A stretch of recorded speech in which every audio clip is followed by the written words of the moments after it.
Hey, welcome back to Discover Her. It's nice to see you again. If this is your first time, welcome to Discover Her.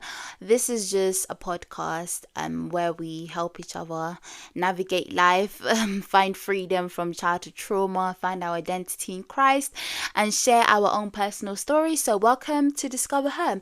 And as you can see by the title, today we're doing a therapy talks with P. So every Thursday I'm going to be doing a therapy talks with P, which basically means that I'm gonna have a question that is so deep and we're gonna get into it. I'm gonna get to know what you think, you're gonna get to know what I think, and we're just gonna help each other because this is what it's all about.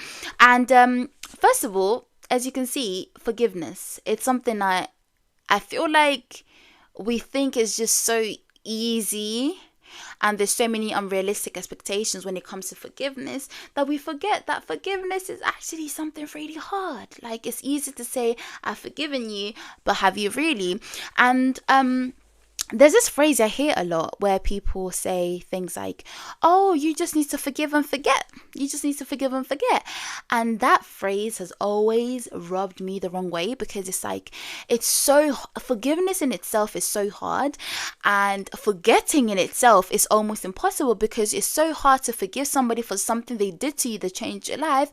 And it's even harder, almost impossible, to forget what they actually did to you. So there's this myth that when you forgive somebody, you should also forget, but in reality it's okay to forgive somebody and still remember what happened to you. It's okay to forgive somebody and still remember what they did to you. Does not mean that you've not forgiven them. I've personally struggled with unforgiveness, and honestly to the point where I was like, this cannot be. So I shared a bit about my story on the last episode, but briefly, I got abused when I was younger by my father, and the biggest thing I struggled with was unforgiveness, because I was just like, you did all of that to me and you don't seem remorseful about what you did to me, so why should I forgive you? And I held unforgiveness against him because I wanted him to feel the pain of hurting me. I wanted to... so forgiveness was something I really struggled with. So before I actually forgave my father, I struggled with a lot of emotions like bitterness. I was so angry, like every day. You know when you feel anger, but then you feel it in your body, like physically feeling the anger? That's how I felt each and every day. And it was even like the little things, like being around my father would tick me off. It was that bad. And it got to a point where you have this feeling of anger all the time, and it's just start straining you. You even start physically feeling affected by the unforgiveness. It hurt me a lot more to hold the unforgiveness against him than to actually forgive him. And one thing I've learned through the whole journey of forgiveness is that everything that I was trying to do as a way of hurting my father by holding all of this pain to show him that I'm truly hurt by what he did, to show him that I want him to feel the same pain I felt when he did what he did to me. In reality, all of those feelings I was holding against him were not doing anything but hurting me instead. And that's when I realized, listen, as much as I don't want to forgive him because I felt so entitled to holding on to the pain of what he'd caused me, I also needed to understand that in order for me to actually heal from all of this, in order for me to actually start the journey of moving on from the past, moving on from this childhood trauma, I needed to forgive. And that takes us to the question for today's therapy talk. And the question is... do you feel forgiveness is necessary for healing from childhood trauma? Do you feel forgiveness is necessary for Hey, I'm even losing my language. Do you feel forgiveness is necessary for healing from childhood trauma? Oh, it's actually a really good question when you think about it. Like, do you really need to forgive to be able to move on from what happened to you? Is it an essential part of the journey? So before we actually talk about this, we need to understand what forgiveness is. And because most of the time we find these two words, forgiveness and reconciliation, thinking that they go both hand in hand together, because that's what you've been taught, that's what we've been taught, that when you forgive somebody, it means that automatically you have to be friends with them. It means that the relationship that was broken has to be mended again in order for it to be forgiveness. But when in reality, you can forgive somebody and still not talk to them ever again. Remember that you can forgive somebody and completely cut them off. I know it sounds like, what do you mean? Because we've been taught to you can't truly forgive somebody unless you're willing to be in a relationship with them again, unless you're willing to be friends with them again, unless you're willing to bring that relationship that was broken back. But in reality, that's not how it is. And the thing about this is, forgiveness is a one-sided thing, so you have to decide to forgive. Reconciliation is a two-sided thing, so if I did something to you, we would both need to decide to make the relationship between us work. But if I'm not willing to make that relationship with you work, then you can't reconcile necessarily, because reconciliation needs two people. Forgiveness requires you, hence why we're going to be talking about forgiveness, because in terms of reconciliation, especially when the person that you are struggling to forgive is somebody who abused you, most of the time, and I don't say all the time, but most of the time, you find that the person who abused you is not remorseful about what they did. And what do you do then? Do you stop forgiving them because they don't want to reconcile with you? No, you can forgive them by yourself and move on with your life by yourself. You know what? When it comes to forgiveness, I feel like I've been saying the word forgiveness a lot, but when it comes to forgiveness, there is so many reasons why you may not want to forgive the person who hurt you. And I think the top three for me, I would say, or the top most common ones that I've heard a lot is by holding the unforgiveness, by holding this anger towards the person who hurt you, you expect that they will feel the same pain that they caused you. So it's like you hold all of this pain towards them in hopes that they will be able to feel the pain that you're currently feeling. I've heard this one so many times, and I think this is one I actually really struggled with, because I was holding all of these things because I wanted to hurt them. I wasn't struggling with unforgiveness because I was struggling with unforgiveness. I was struggling with unforgiveness because I wanted to hurt them in the process as well. The second most common one that I hear is the feeling that when you forgive somebody, you're going to have to reconcile with them. When you forgive them, you're going to have to mend the relationship with them. Otherwise, it's not forgiveness, which is a big fat myth that we need to stop preaching, because it's like, how would that make sense? Reconciliation needs two people. And if we both don't want to reconcile this relationship and you're willing to and I'm not, then there's not going to be a relationship. So no, that is a very common one, but it's also a very big myth. The last one that I actually do hear a lot is, by forgiving the person who hurt you, it feels like you're giving them an easy way out. Like, it feels like when you forgive them, you're making their journey a little bit easier. So you hold this unforgiveness towards them in hopes that you make their journey a lot more harder, and you don't give them an easy way out. And to be honest, I could sit here and I could name 10,000, and I'm not exaggerating, even though I'm a bit dramatic sometimes. I can sit here and I could name 10,000 different reasons why not forgiving the person who hurt you is valid. I could sit here and name you 10,000 reasons why forgiving my dad, not forgiving my father was valid. But you see, with unforgiveness, when we hold unforgiveness, the other person doesn't suffer. As much as we think that we are holding unforgiveness so they can feel the pain of that, that's something we have in our heads. It's not realistic. It doesn't actually happen. So while we're holding unforgiveness in hopes that they'll be hurt, their feelings will be hurt, we're not doing anything rather than hurting ourselves. Like, we get to feel the pain of holding the unforgiveness, they don't. And it's such a hard pill to swallow, because it's like, why do I have to face the consequences of what they did to me, and now I also have to face the consequences of not forgiving them? I just have to face the consequences all the time. And it's like, damn, like, where do you get to win? Where do you get the victory, right? But you see, when you compare the pain, the hate, the anger that you have in your heart each and every day, you see, like, have you ever been so angry to the point where you're raging and you feel like you just want to blow the whole world down? yeah, having that constant feeling every day versus forgiving the person who hurt you, which one sounds better? You have to get to a point where you understand that there's nothing in this life that is worth more than your peace. There is nothing in this life that is worth more than your happiness.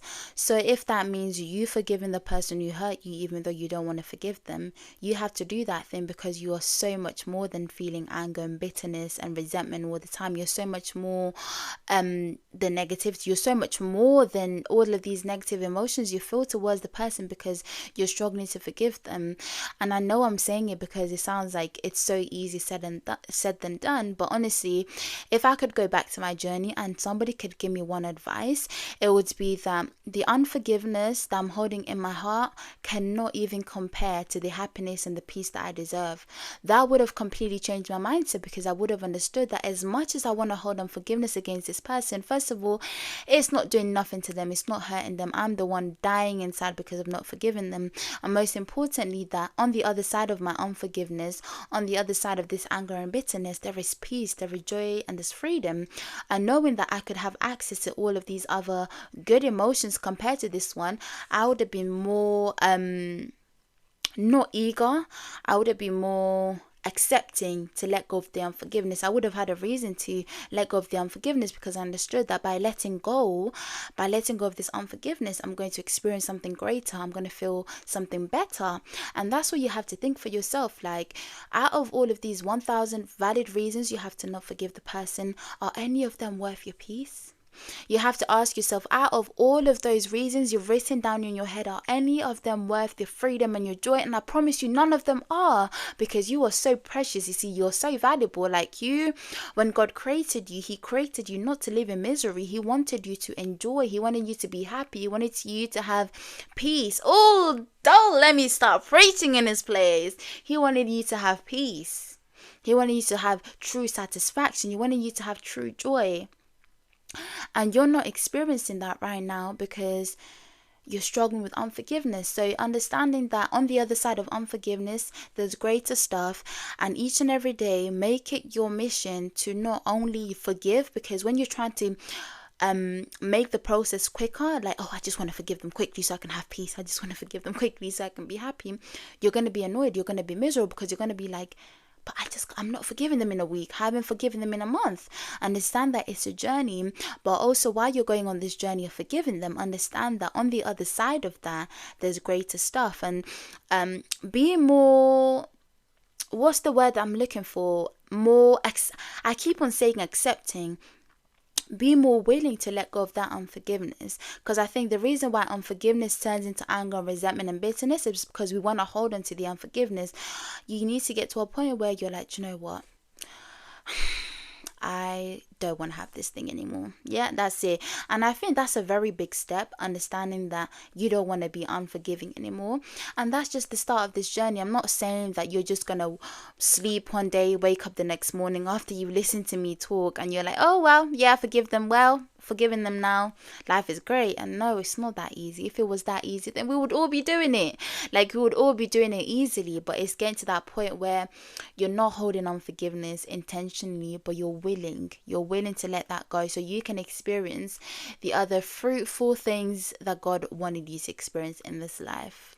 And the thing is, it's like, you really deserve it. After everything that you've been through, facing the consequences of other people's actions towards you, you really deserve the peace. Like, you really deserve the joy, you really deserve the happiness. And I wish nothing else but all of those things onto you. So take it easy on yourself and be willing. It all starts with the willingness to forgive and the willingness to let go. And after that, listen, once you have the willingness to do something, even if you don't know how you're going to get there, even if you don't know how you're going to do it, as long as you know you've showed God that, you know what, God, I'm struggling with unforgiveness, but listen, I don't wanna hold unforgiveness towards them. I want to feel the peace. I want to have true satisfaction. God will always come into your heart and He will change you. He will guide you. He will show you what you need to do. And the thing is, all it starts is with the willingness. I have to keep on saying it. It starts with the willingness to do something. Now, do we feel like when your friends, let's say, when you were younger in like primary school and stuff, let's just say, yeah, primary school is a good example, and your friend hurt you or something, like, when like your friend pushed you over or did something by an accident, something small, did you find it easier to forgive them if they ask for an apology? Because I know I did. Like, if let's say my siblings at home, me and my sisters, we used to fight a lot, and if they hit me and it hurts, I'm more likely to forgive them if they give me an apology. If they don't give me an apology, I'm gonna beat around the bush. I'm gonna hold up my face the whole day until my mom forces them to say sorry to me, because it's like, yeah, damn right, you better be sorry, and then I'll be more it'll be easier for me to forgive. And I realized that most of the time, even in adults, like when we grow up and we're older, it's a lot easier. Do you know what? For this one, let me speak for myself, and I want to know if you actually agree with me as well.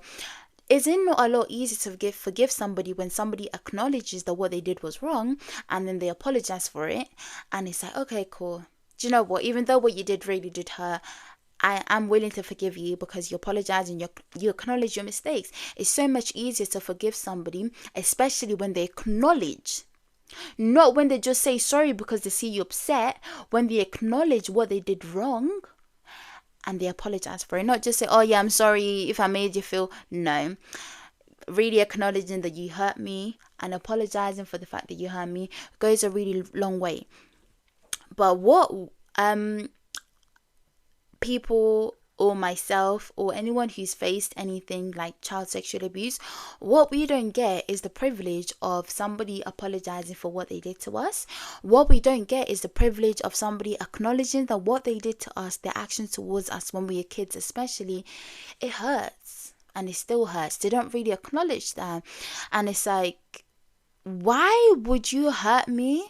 How were you so confident in hurting me, especially as a child, yet you're not so confident to apologize? And like when I was younger, I craved for an apology from my father. It got to a point where when I was probably about the age of like 12, I was so desperate that I was like, listen, if my father came up to me and he said, listen, I'm so sorry for what I've been doing to you, I was so willing to forgive him and reconcile the relationship with him, because I thought, okay, at least he would have acknowledged that what he was doing to me was wrong. And it's like, that never happened, obviously. But yeah, so it's like, it's easier to forgive somebody when they acknowledge that what they did to you hurt you, and they are genuinely very sorry about it from the bottom of their hearts.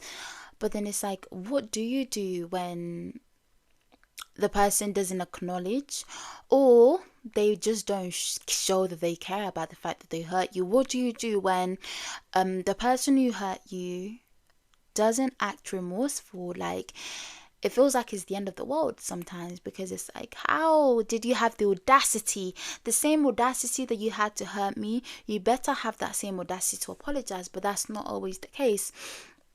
And I realized that sometimes people will hurt you and they won't even care.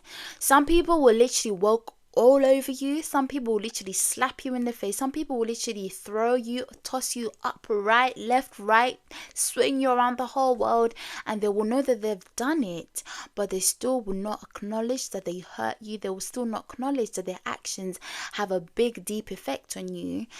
And most importantly, they won't even care that they hurt you in the first place. One advice that I wish somebody gave me, that I want to give to you right now to make the whole forgiveness journey a lot easier for you, or a little easier for you, is just understanding that not everybody who hurts you will be sorry about it. Oh, it's such a hard pill to swallow. I need to swallow some water. Give me a second. No, honestly, like, oh, it is such a hard pill to swallow, but it also needs to be swallowed. That's the problem with pills that are hard to swallow. They still need to be swallowed. Yeah, so not everybody who hurts you would be sorry about it, But that's not your problem. That's not your responsibility. Your main goal is just to forgive the person who hurt you. It doesn't matter if they're remorseful about what they did. That's actually a clear reflection on their character.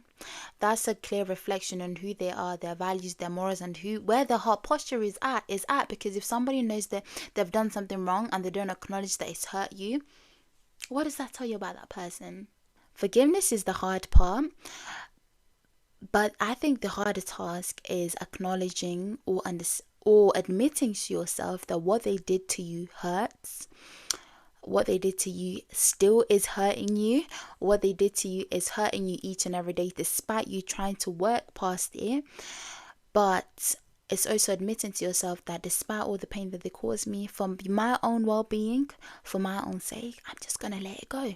I'm just gonna throw it away from me so that I can see what is on the other side, the light under the tunnel. Or is it the light after the tunnel? What's the saying? The light beyond the tunnel. Listen, it's too late for this. The light beyond the tunnel. It's understanding that despite all the pain, the hurt and the pain that you're feeling right now, you're going to choose you and you're going to do what's best for you. And that is going on a journey to forgive them. That is the hard task. It's a hard task and it's a very hard decision you have to make for yourself. But I promise you, it will be the best decision you've ever made for yourself. Because when you get to this part, your life will start changing. Because for once you're showing yourself that you love yourself enough to let go of things which don't serve you, even though it hurts to let them go. For once you're showing yourself that you value yourself, because it's like you're acknowledging that it does hurt, you're being vulnerable with yourself, but you also understand that in order to let go of the hurt, you're going to have to release some stuff. You're going to have to release some of the pain. And the only way to do that is by doing the things which are hard, is by doing the things which are uncomfortable, is by doing the things which make us a bit vulnerable. Even though vulnerability is something that you may struggle with, it's those things that make a difference and will make a difference in your journey. And letting go is never easy, and especially it even becomes a lot harder when the thing that you're holding on to has shaped your identity. So let's say, let me just give you an example. So I find it really hard to let go of the trauma of the sexual abuse, because it made a really big part of my identity. It made a big chunk of me. So I thought, as much as this hurts, letting go of this thing means that I'm going to lose a very big part of me, right? And I was holding on to this trauma to prove a point, right? And I think this is something that we actually need to talk more about.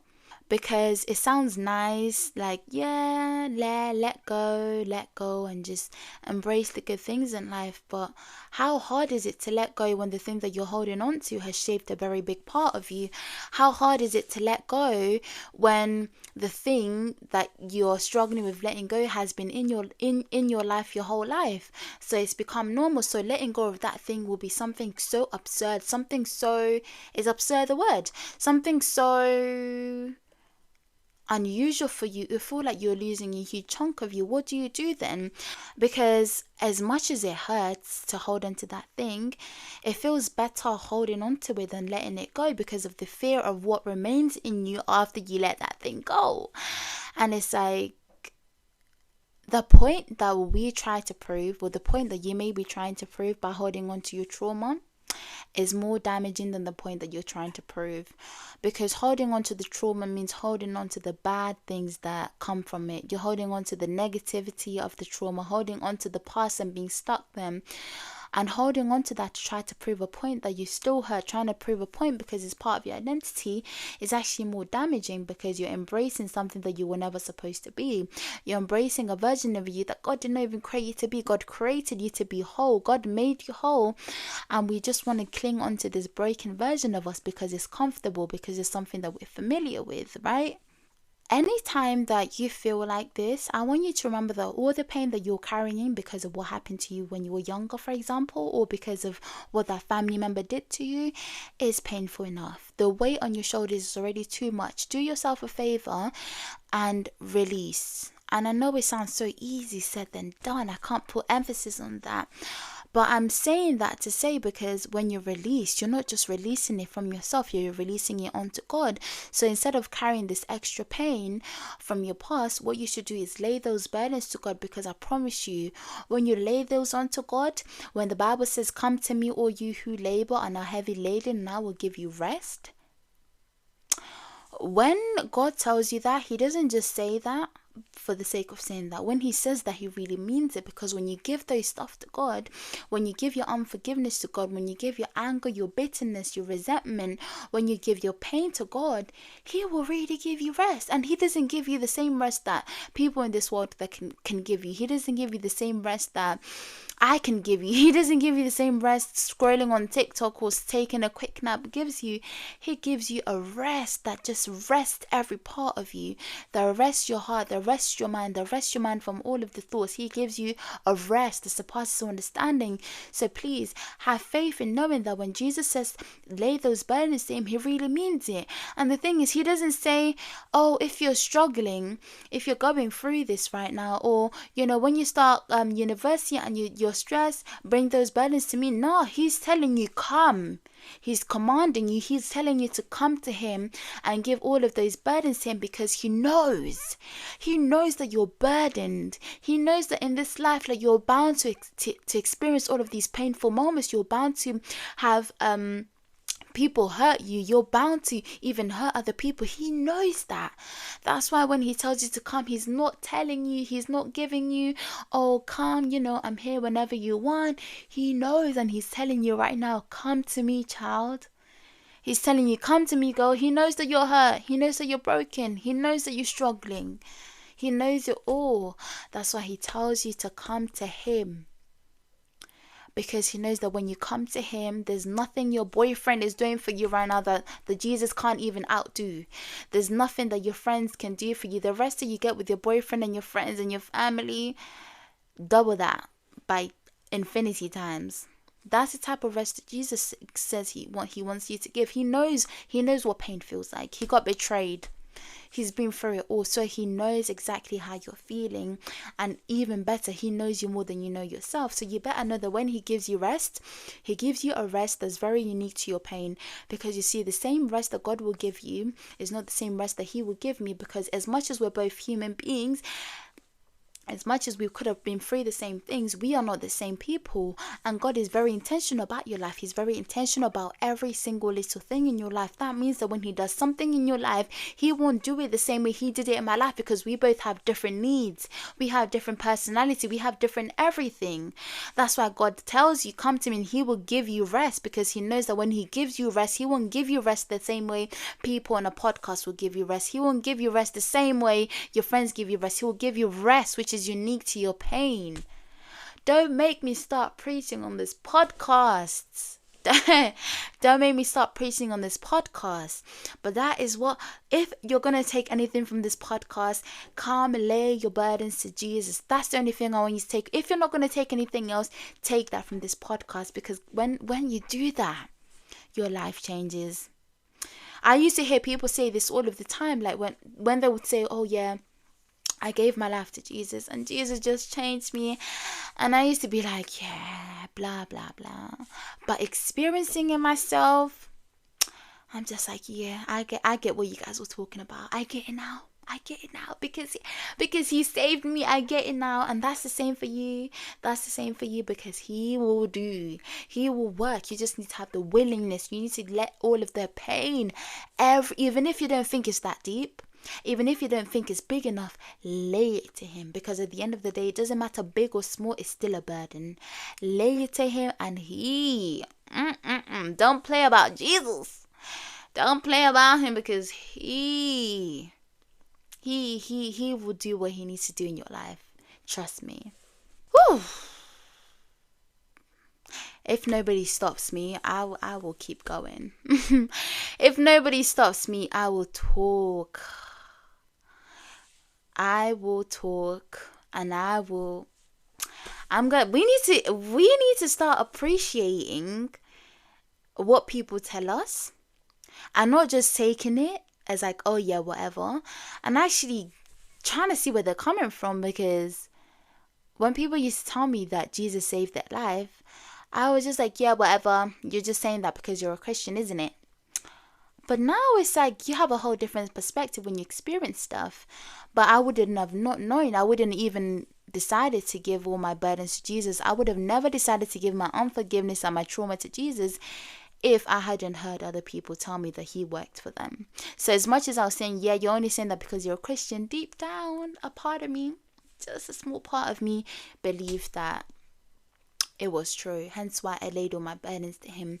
Now, the next big thing that when it comes to forgiveness is like, yeah, we've talked about like what it means to forgive and not forgive and how much it affects you.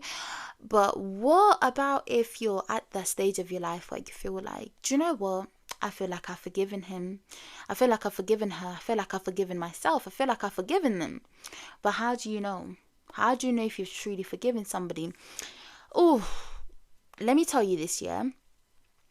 Once again, unforgiveness being something that I struggled really hard with, it got to a point where I was trying to convince myself, because people used to tell me that when you forgive, you find so much peace. So I was so eager to find that peace immediately and straight away. So I was rushing the forgiveness. I was like, okay, cool, I've forgiven him. I was just like, I've forgiven him now. Yeah, I've forgiven him, right? And then until one day, one of my friends, I was talking to her, telling her something that happened. And she was like, Pauline, can I ask you something? And I was like, yeah. And she was like, have you truly forgiven your dad? Have you really? And I got into defensive mode because I was like, I've been working so hard, and I've been like working so hard trying to rush this process to forgive him, and I felt like I'd forgiven him. But it's this moment that this girl wants to ask me, have I forgiven my dad? I got very defensive because it's like, why would you ask me that? Of course I've forgiven him, right? And it left me thinking, like, wow, she asked me if I've truly forgiven him. She said this Bible verse to me. It's in Proverbs 24 verses 17. And basically what the Bible verse says, I'm going to put it on the screen here somewhere.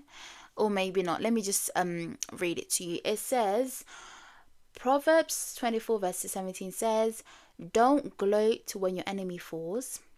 When they stumble, do not let your heart rejoice. And when she said this Bible verse to me, I was thinking, damn. You know, when you feel it in your heart, it was like, yeah, I have not forgiven him, because if he was to get hit by a donkey, I will probably laugh. That was what I was thinking. Like, if something has happened to him, I would be like, yeah, he deserved it anyway because of what he did to me. He's a horrible person. And reading this Bible verse, being told this Bible verse, changed a lot in me, because it's like, it made me realize that not only was I trying to rush this process of forgiveness so that I can get to the destiny of finding peace, but it also made me aware that as much as I'd convinced myself that I'd forgiven him, I had forgiven him on my conditions, not forgiving him on the actual conditions of forgiving, which is, would you be happy if you saw your enemy fall? The person that who hurt you the most, the person that you dislike the most, if you saw something bad happen to them, would you say things like, they deserve it anyway? Well, karma. Well, at least, would you feel like happy? Would you rejoice? Would you be happy that that thing has happened to them? And that's a big checkup point. It's very simple actually, because it's like, it's such one tick box. If you can tick this, then you've not forgiven them. So yeah, so if you feel like you've forgiven the person who hurt you, read Proverbs 24 verses 17, I think. Yeah, 17. And ask yourself, have I really forgiven them? If they fell, if something bad happened to them, would I be happy? Would I say things like, yeah, they deserve it, boo-hoo on them, ooh, Lisa, like, is that something you would say? And that will show you if you've truly forgiven them. Anyways, that's the end of Discover. That was a really good therapy talk, and I hope you found it very, not inspiring. I hope you find it very comforting, because you're not the only one who struggles with unforgiveness. Matter of fact, unforgiveness, everybody struggles with it, but not everybody actually ever finds their way out. And I'm really praying that your forgiveness journey is a bit easier. It gets easier because when you forgive the person who hurt you because you deserve it. You don't forgive them because they do. You forgive them because you deserve to have the good things in life. You deserve the peace, you deserve the happiness, you deserve the joy. So yeah, as you go on this journey, I am praying for you, and I pray that as you watch this as well, that you have a change in heart posture and that you have the willingness. All it takes is the willingness. Thank you so much for talking and staying to listen to me. And honestly, like, please let me know what you think. Do you have any tips in terms of forgiveness? Is there anything that, on your forgiveness journey that you're currently struggling with, and it's like, damn it, how do I get over this? Or is somebody who's forgiven, is there something that you would like other Discover Her ladies to know about how you overcame? And yeah, enough talking from me. I love you.